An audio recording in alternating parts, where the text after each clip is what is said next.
Jack Wilson loved the ocean more than anything. As a marine biologist, he spent his days on a small research station floating in the middle of the Pacific. The station sat alone, far from land, where the water was deep and full of secrets. Today, Jack was excited. He was going deeper than ever before in his one-person submersible. The small yellow vessel looked like a metal bubble with arms. Jack called it Sunny because it was his only sunshine this far from shore. All systems check complete. Preparing to dive, Jack said into his radio. His voice echoed in the small cabin. "Copy that, Jack. Be careful down there," came the reply from Tom, his station buddy. "Remember, below 3,000 feet, things get weird." Jack smiled. Weird is why we're here. The submersible sank slowly into the dark water. Jack watched through the thick glass window as the blue faded to black. His lights cut through the darkness, showing small floating creatures that sparkled like stars. 3 hours later, Jack was deeper than any human had gone in this part of the ocean. His instruments beeped softly as he collected water samples and took pictures of strange fish. Suddenly, his submersible shook. "What the?" Jack grabbed the controls as warning lights flashed red. Something big was outside, something his sonar couldn't identify. "Base, I have a situation," Jack called into his radio. Only static answered. A blue light, brighter than his own, shone through the water. It wasn't like anything Jack had ever seen. Not a fish, not a squid. The light surrounded Sunny completely. "This isn't possible," Jack whispered as his instruments went dead one by one. The light grew so bright he had to close his eyes. When Jack opened his eyes again, he wasn't in his submersible anymore. He lay on a smooth floor that felt neither hot nor cold. The room around him was empty except for a single chair made of material that looked like glass, but felt like cloth when Jack touched it. "Hello." His voice didn't echo. The room seemed to swallow sound. Jack checked himself. He was uninjured, still wearing his diving undersuit. His watch had stopped. The walls glowed with soft light that came from nowhere and everywhere. "Where am I?" Jack asked the empty room. "Where's my submersible?" A section of the wall slid open without a sound. Jack stepped back, ready to defend himself. She walked in. At first, Jack thought she was human, tall with a woman's shape. But no human had skin that shimmered like the inside of a seashell, changing colors with each movement. No human had eyes like hers, large, without whites, their color shifting from purple to green as she looked at him. "Who are you?" Jack asked, his voice steady despite his racing heart. "What do you want?" The woman, no, not a woman, something else, tilted her head. Her long fingers moved in the air as if she was playing an invisible instrument. Jack felt something touch his mind. It wasn't a sound or a feeling he could name. It was like a new sense opening. Hello, Jack Wilson of Earth *. The words formed in his head, not his ears. Her lips hadn't moved. "How do you know my name?" "Are you in my head?" Jack backed away until he hit the wall. She stepped closer. Her movements were too perfect, too fluid. "I am Lady Vex of the Luminary. You are the first human in my collection *. Collection." Jack felt cold fear grow in his stomach. "I'm not something to collect. I need to go home." She smiled then, her face showing an emotion Jack couldn't read. She raised one shimmering hand and touched his cheek. Her skin felt like warm silk. "You misunderstand your position *. Lady Vex leaned forward until her face was close to his. Her mind voice became a whisper in his thoughts, intimate and powerful. "You are mine now *. And just like that, Jack Wilson knew his life would never be the same. Jack slept fitfully in the strange room. His dreams were filled with ocean depths and shimmering skin. When he woke up, Lady Vex was standing at the foot of his bed. "It is time to show you your new home *. "This isn't my home," Jack said firmly. "I need to go back to Earth." Lady Vex made a sound like small bells. Jack realized she was laughing. Asterisk, follow me. Human asterisk. A door appeared in the wall. Jack followed Lady Vex because he had no better options. The hallway outside was long and curved upward. The walls were the same smooth material as his room, glowing softly. They entered a large round room with a glass floor. Jack gasped. Below them was a massive space filled with what looked like pieces of different worlds. He saw forests, deserts, small lakes, and rocky areas, all separated by invisible walls. "What is this place?" Jack asked, his voice small with wonder. Asterisk, my collection ship. Each space contains life from different worlds asterisk. Lady Vex touched a panel on the wall. The floor moved, carrying them over different sections. Jack saw strange plants with blue leaves, tiny creatures like walking mushrooms, and trees taller than skyscrapers. "There are other intelligent beings here?" Jack asked, spotting what looked like a small village in one section. Asterisk, of course. The Luminary collect the best examples of all life forms asterisk. The floor stopped over a section that looked like an earth forest. Jack saw a cabin beside a small lake. Asterisk, your habitat. I made it from your memories while you slept asterisk. You went through my memories. Jack felt sick. Asterisk, yes. Your mind is simple but interesting. You are the first human in any Luminary collection asterisk. The floor lowered, bringing them into the forest habitat. Jack felt grass under his feet and smelled pine trees. It was so much like Earth it made his heart ache. Asterisk, explore. The barrier is invisible but solid. I will return later asterisk. Lady Vex disappeared, rising back up on the glass floor. Jack was alone. The cabin was exactly like his grandfather's place in Maine, where Jack spent summers as a boy. Inside, he found clothes that fit him perfectly and food that tasted like his favorite meals. After eating, Jack explored the edges of his habitat. The invisible wall felt like hard glass. Through it, he could see other enclosures. In one, a creature with 4 arms was building something with metal parts. In another, something that looked like a walking crystal was drawing patterns in sand. The 4-armed being noticed Jack and approached its own barrier. It pressed its hand against the wall and nodded at Jack. Jack did the same, their hands separated by 2 invisible walls and a few feet of space. "I'm Jack," he said, knowing the creature couldn't hear him. The being pointed to itself and mouthed something. Jack guessed it was saying its name. They stood like that for a while, 2 captured beings finding a moment of connection. Later, Jack sat by the lake, thinking. He was a specimen in an alien zoo. The thought made him angry. He was a marine biologist, not some animal to be studied. He heard the hum of the floor platform. Lady Vex returned, floating down into his habitat. Asterisk, do you like your new home? Asterisk, it's not my home, Jack said. Why did you take me? Lady Vex's skin rippled with colors. Asterisk, humans are unique.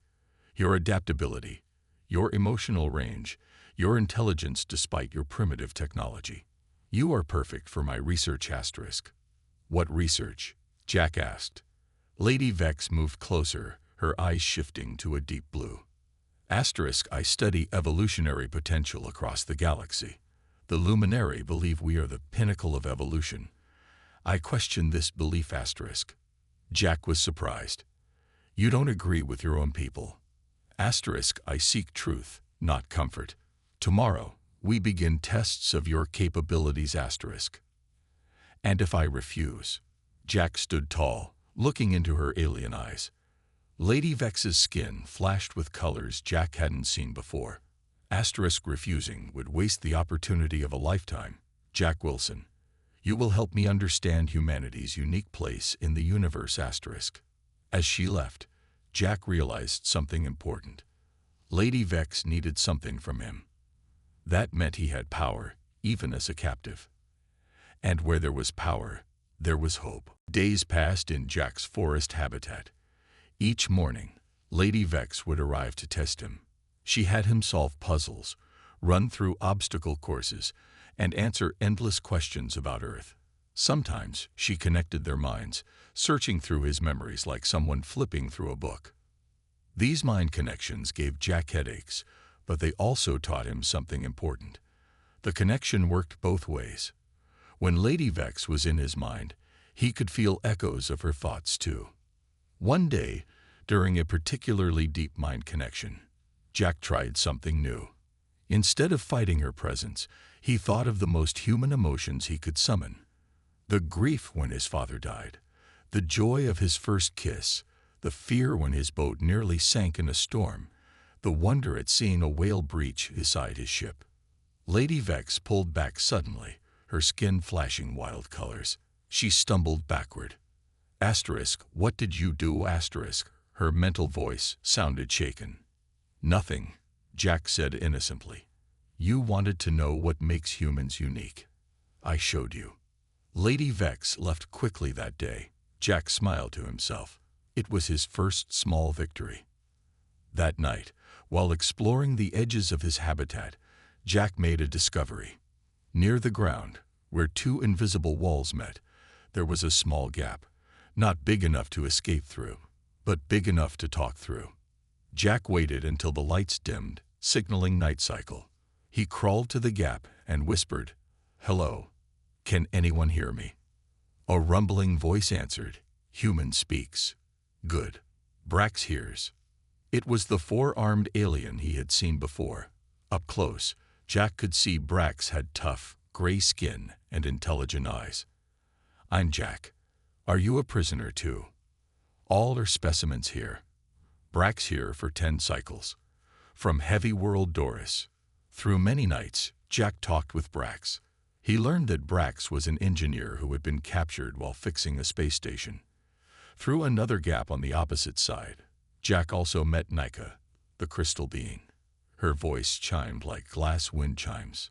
The luminary collect one of each interesting species, Nika explained. They study us, then they forget us. We are just things to them. Jack shared his discovery about the mind connection. When Lady Vex connects to my mind, strong emotions seem to overwhelm her. The luminary avoid emotion, Nika said. They think it makes them weak. But it might be our strength, Jack replied. During the day, Jack pretended to cooperate with Lady Vex's tests, but each time she connected to his mind, he pushed back with powerful emotions, not to hurt her, but to show her what she was missing. Love, fear, hope, anger, the full range of human feelings. Each time, Lady Vex retreated, but Jack noticed she kept coming back, almost curious. Why do you resist me this way? She asked one day. I'm not a specimen, Jack said firmly. I'm a person. We all are. Me, Brax, Nika, all of us in your collection. We think and feel. We deserve freedom. Lady Vex's skin rippled with colors Jack hadn't seen before. Asterisk, your resistance is fascinating. Most specimens accept their place quickly. Asterisk. Humans don't accept cages, Jack said. It's not in our nature. That night, Jack shared his progress with Brax and Nika. They had started to organize other specimens too, passing messages from habitat to habitat. We need to understand why she keeps us here, Jack said. There must be a reason beyond just study. The luminary hides secrets. Nika chimed softly. They are not as perfect as they pretend. Just then, the night lights flickered, something that had never happened before. Jack felt a strange presence in his mind. It was Lady Vex, connecting with him from afar. Asterisk, you are right, Jack Wilson. We are not perfect. And I need your help. Asterisk. Jack couldn't sleep after Lady Vex's mental message. When morning came, she didn't appear for the usual tests. Instead, the invisible wall of his habitat simply vanished. What's happening? Jack wondered aloud. Asterisk, follow the lights, Jack Wilson. Come alone. Asterisk. The voice in his head was faint but clear. Jack noticed small lights blinking in the floor, leading away from his habitat. He looked back at the wall where he normally spoke with Brax. I'll be back, he promised, then followed the lights. They led him through parts of the ship he had never seen. He passed many habitats with strange creatures and plants. Some specimens watched him with curious eyes. None were outside their enclosures like he was. The path ended at a door that opened as he approached. Inside was a room with walls covered in what looked like moving pictures of stars and planets. Lady Vex stood in the center. For the first time, Jack saw her looking less than perfect. Her shimmering skin seemed duller, and her eyes stayed a worried gray color. "Why am I here?" Jack asked. "What do you need help with?" Lady Vex gestured at the walls. The images changed to show beings like her, walking through beautiful crystal cities. Asterisk, "These are my people, the Luminary. For millions of years, we have traveled the stars, collecting knowledge and specimens." Asterisk. The images shifted to show empty nurseries and medical rooms. Asterisk, "Now we are dying. Our children are fewer each cycle. Our genetic code is failing." Asterisk. Jack was surprised. "You're going extinct." "Why?" Asterisk, "We believed perfection meant purity. For too long, we avoided mixing with other species. We removed all imperfections from our genetic code. Now we have what you would call adaptability." Asterisk. The images changed again, showing human DNA strands compared to luminary DNA. Asterisk, "Human DNA contains unique properties. You adapt quickly. Your genetic diversity is remarkable. Your species has survived disasters that should have ended you." Asterisk. Jack began to understand. "You didn't capture me as just a specimen. You need human DNA to save your people." Lady Vex's skin flashed with confirmation. Asterisk, "Yes. But the Luminary Council refuses to accept help from lesser beings. They would rather die perfect than live changed." Asterisk. "So you're doing this in secret," Jack said. "Does the council know about me?" Asterisk, "Not yet, but they are suspicious of my research. If they discover you, they will destroy you and punish me." Asterisk. Jack paced the room, thinking, "Why tell me this now? Why trust me?" Lady Vex moved closer to him. Her eyes shifted to a deep blue. Asterisk, "Because unlike the rest of my kind, I can feel your emotions through our mental link. They are changing me, making me see differently." Asterisk. She placed a hand on his arm. Jack felt the now familiar touch of her mind, but gentler than before. Asterisk, "My people need what humanity has, but they're too proud to ask. I am asking, Jack Wilson, not demanding as your captor, but requesting as someone who needs you." Asterisk. Jack studied her face. For the first time, he could read emotion there: fear, hope, and something like respect. "What about the others? Brax, Nika, and all the specimens in your collection?" Asterisk, "They were collected for study, not for this purpose. But you're right to think of them. It shows why humans are special." Asterisk. Jack made his decision. "I'll help you on 2 conditions. First, you free all the intelligent specimens in your collection. Second, you help me contact Earth so my people don't think I'm dead." Lady Vex's skin rippled with uncertainty. Asterisk, "The first I can attempt. The second is impossible. The Council monitors all communications." Asterisk. "Then we need to change the Council's mind," Jack said firmly. "Not just about me, but about their whole approach." Lady Vex looked at Jack with new understanding. Asterisk, "You are more valuable than I first believed, Jack Wilson. Perhaps we can help each other after all." Asterisk. Just then, alarms began to sound throughout the ship. Lady Vex's skin paled to almost white. Asterisk, "The Council. They've discovered use." Asterisk. "What do we do?" Jack asked as red lights flashed around them. Lady Vex moved quickly to a control panel. Her long fingers danced over symbols Jack couldn't understand. Asterisk, "We must hide you. The Council guards will search this room soon." Asterisk. A wall panel slid open, revealing a small space. Jack hesitated. "What about you? Won't you be punished?" Lady Vex's skin rippled with surprise at his concern. Asterisk, "I will claim I was studying you. It may be enough. Now go." Asterisk. Jack ducked into the hiding place. The wall closed, leaving him in darkness. He could hear muffled voices outside, not in his head, but actual voices speaking an alien language with musical tones. Through a tiny crack, Jack saw 3 tall luminari enter. Their skin was pure white, not shimmering with colors like Lady Vex. They surrounded her, speaking harshly. Jack couldn't understand the words, but he felt Lady Vex's fear through their mental link. Suddenly, one of the white luminari touched Lady Vex's head. She collapsed to the floor. Without thinking, Jack pushed on the wall panel. It opened, and he jumped out. "Stop," he shouted. "Don't hurt her." The 3 luminari turned to him, their eyes cold gray. One raised a hand holding a small device. Jack felt his muscles freeze. He couldn't move. Asterisk foolish human. Asterisk came a new voice in his head, cold and sharp. Asterisk you have sealed both your fates. Asterisk. Everything went black. Jack woke up in a new room, smaller, darker, and clearly a prison cell. Lady Vex lay on the floor nearby, her skin barely glowing. "Lady Vex." Jack crawled to her side. "Are you all right?" Her eyes opened slowly, shifting to a dull blue. Asterisk, you should have stayed hidden. Now they will dissect you to learn about your DNA. Asterisk. I couldn't let them hurt you, Jack said simply. Lady Vex studied his face with wonder. Asterisk, such loyalty to someone who captured you. Humans are truly strange. Asterisk. Not strange.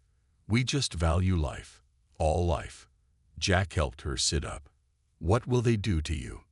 Asterisk, memory extraction, then disposal. I am considered defective for my interest in lesser beings. Asterisk. Jack couldn't believe what he was hearing. Your own people would kill you for trying to save them. Asterisk. They would rather die proud than live changed. Asterisk. Jack thought for a moment. The mental link between us. Can you create one with other luminary too?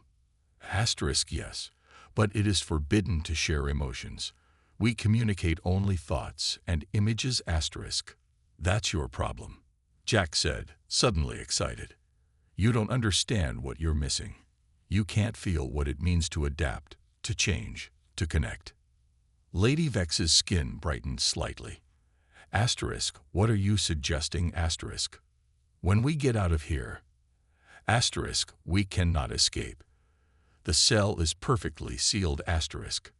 Jack smiled. Perfect doesn't always mean best. That's the whole point.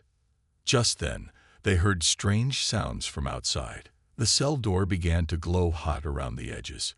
With a loud crack, it fell inward. Brax stood there, all 4 arms holding tools. Behind him was Nika, her crystal body glowing.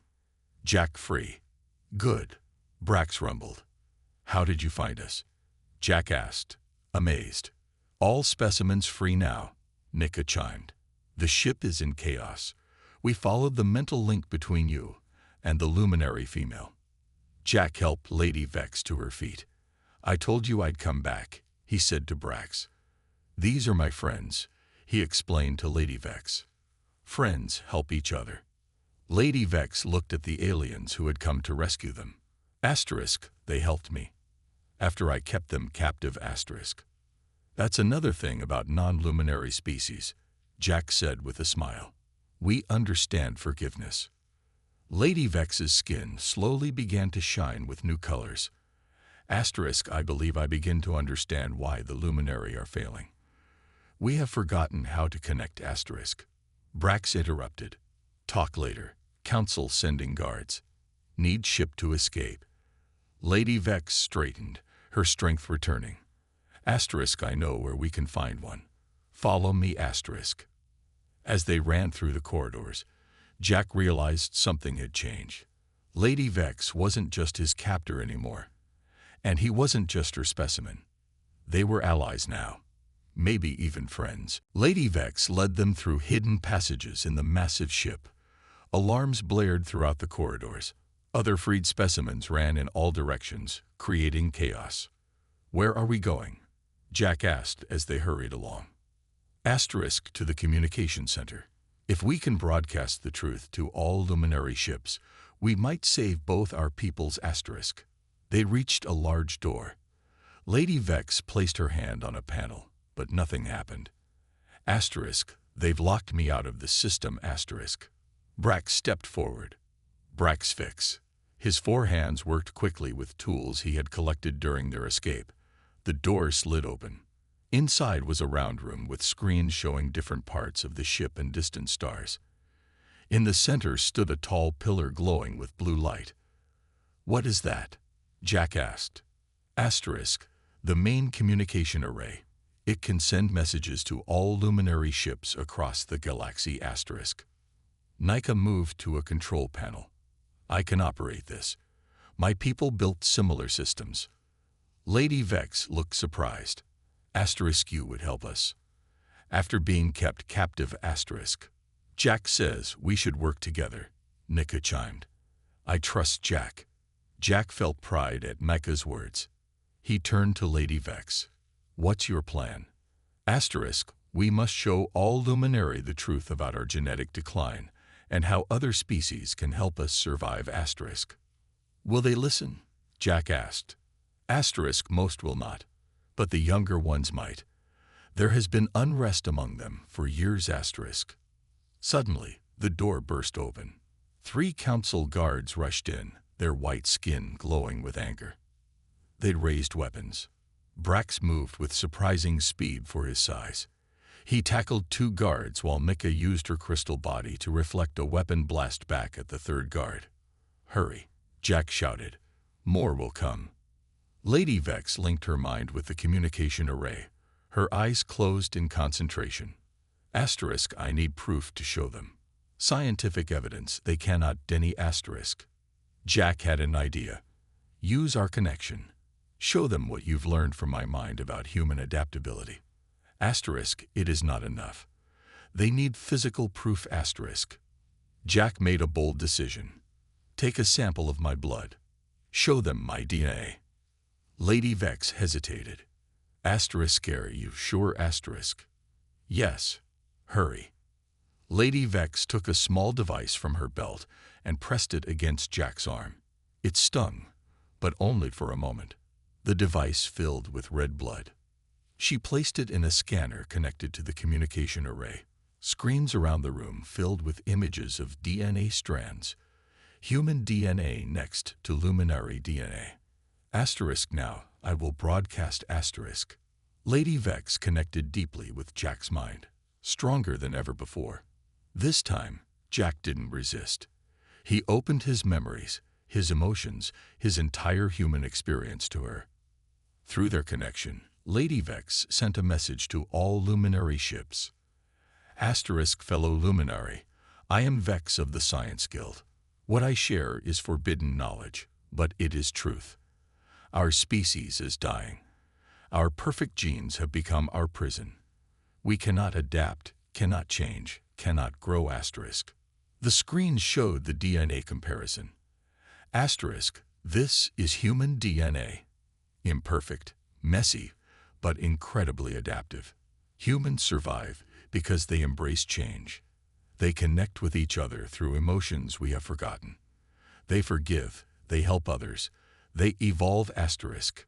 Jack felt her broadcasting not just words and images, but the feelings they shared through their connection. Hope, courage, and the power of cooperation. Asterisk. We must change or die. Perfect extinction or imperfect survival. The choice is ours. Asterisk. The message ended. Lady Vex's skin glowed brighter than Jack had ever seen. Did it work? He asked. Before she could answer, the screens around them flickered.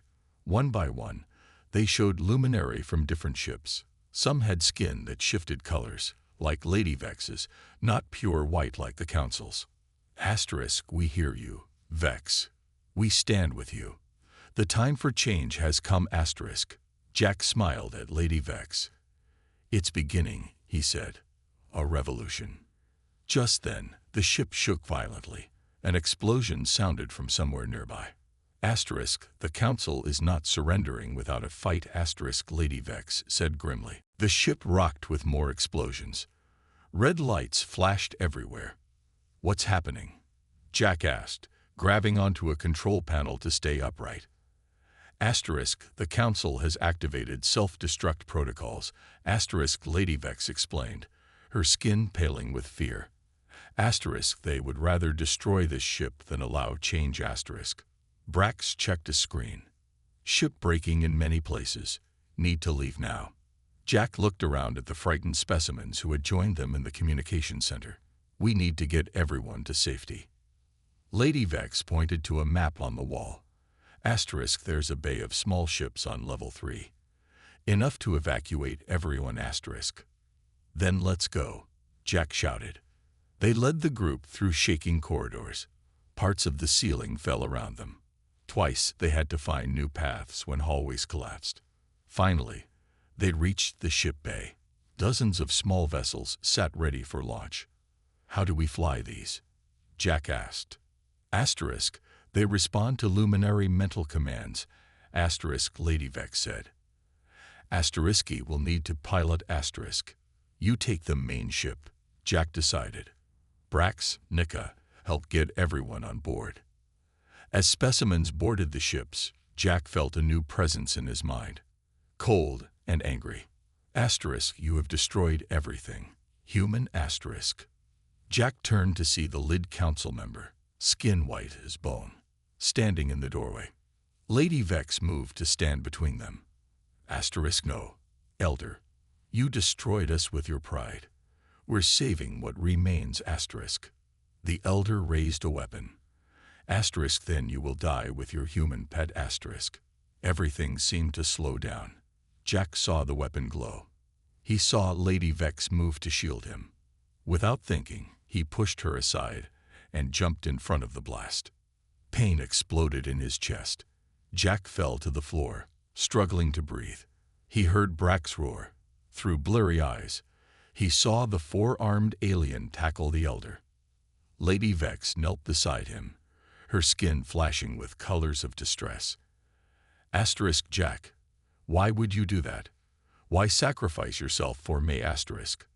That's what humans do, Jack whispered. We protect our friends. Lady Vex placed her hands on his wound. Her skin began to glow brighter. I will not let you die. Jack felt warmth spreading from her hands. The pain lessened. He saw her skin changing, becoming less solid somehow. Tiny glowing particles moved from her body into his. What are you doing? He asked weakly. Giving you part of myself. A transformation. We will be connected always. The ship shook violently. Brax returned, the Elder nowhere to be seen. Must go now. Ship failing. Lady Vex helped Jack to his feet. Amazingly, he could stand. His wound had closed, leaving a shimmering mark like Lady Vex's skin. They boarded the main ship with the last of the specimens. Lady Vex connected to the controls, and the bay doors opened to the blackness of space. As they flew away, Jack watched through the window as the massive collection ship broke apart in a silent explosion. All that knowledge, all those habitats, gone, he said sadly. But the specimens are safe. Lady Vex reminded him. And the message reached other ships. The revolution has begun. Jack felt different. The connection with Lady Vex was stronger now, always present in his mind. What happens next? He asked. We return to Earth. Your people should know they are not alone in the universe, and you promise to help save my people. Jack smiled. Our peoples will change each other. For the better. Lady Vex's skin glowed with new colors Jack had never seen before. Colors of hope. When I first captured you, I whispered, you are mine now. I did not understand what those words truly meant. Jack took her hand. Through their connection, he sent his own message. And you are mine. We belong to each other now. Not as captor and captive, but as equals. Around them, the stars stretched into lines as the ship jumped to faster than light speed, carrying them toward Earth and a new future neither could have imagined alone. The end.